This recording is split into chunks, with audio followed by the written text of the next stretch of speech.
Hello friends, welcome to my channel. இன்றைக்கி என்ன பார்க்க போகிறோம்னு பார்த்தீங்கன்னா, சேமியா வச்சு டிஃப்ரெண்ட்டான ஒரு டிஷ்ஷு. அதுக்கு ஒரு பாத்திரத்தில் சுடு தண்ணி வந்து நம்ம வச்சுக்கலாம். சுடு தண்ணியில் நான் ஒரு பேக்கெட் அணில் சேமியா வந்து ஆட் பண்ணி நல்லா மிக்ஸ் பண்ணி விட்டுக்கிறேன். சுடு தண்ணியில் ஒரு 2 மினிட்ஸ் குக் ஆனதும் நான் அடுப்பை ஆஃப் பண்ணிவிட்டு அந்த தண்ணியை வடிகட்டி எடுத்துக்கிறேன்.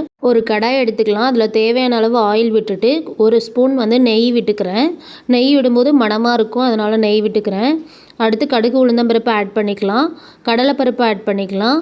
நெக்ஸ்ட்டு பொடி பொடியாக நறுக்கி வச்சுருக்க வெங்காயத்தை வந்து இது கூட ஆட் பண்ணிவிட்டு நல்லா மிக்ஸ் பண்ணி விட்டுக்கலாம். பச்சை மிளகாவும் வரமிளகாவும் கட் பண்ணி வச்சுருக்கேன், அதை இது கூட ஆட் பண்ணிக்கலாம். 2 பச்சை மிளகாய், 1 வரமிளகாய் எடுத்திருக்கேன். நல்லா மிக்ஸ் பண்ணி விட்டுட்டு கருவேப்பிலை ஆட் பண்ணிக்கிறேன்.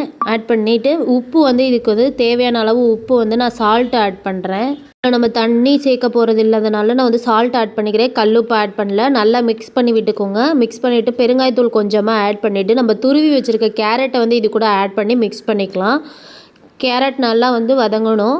வதங்கினதுக்கப்புறம் நம்ம சேமியா பாருங்கள், இந்த மாதிரி பொல பொலன்னு நான் எடுத்து வச்சுருக்கேன் தண்ணி வடி விட்டு. அதை வந்து அந்த கேரட் மிக்ஸோட வந்து நம்ம ஆட் பண்ணி நல்லா கிளறி விட்டுக்கலாம். நல்லா எல்லா பக்கமும் சேமியாவில் படுற மாதிரி எல்லா மிக்ஸையும் நல்லா கிளறி விட்டுட்டு ஒரு 2 மினிட்ஸ் விட்டுட்டு நம்ம வந்து மேலே மல்லி இலைகளை தூவி ஆஃப் பண்ணிட்டோம்னா அவ்வளோதான், சேமியா வந்து கேரட் சேமியா ரெடி ஆகிடுச்சு.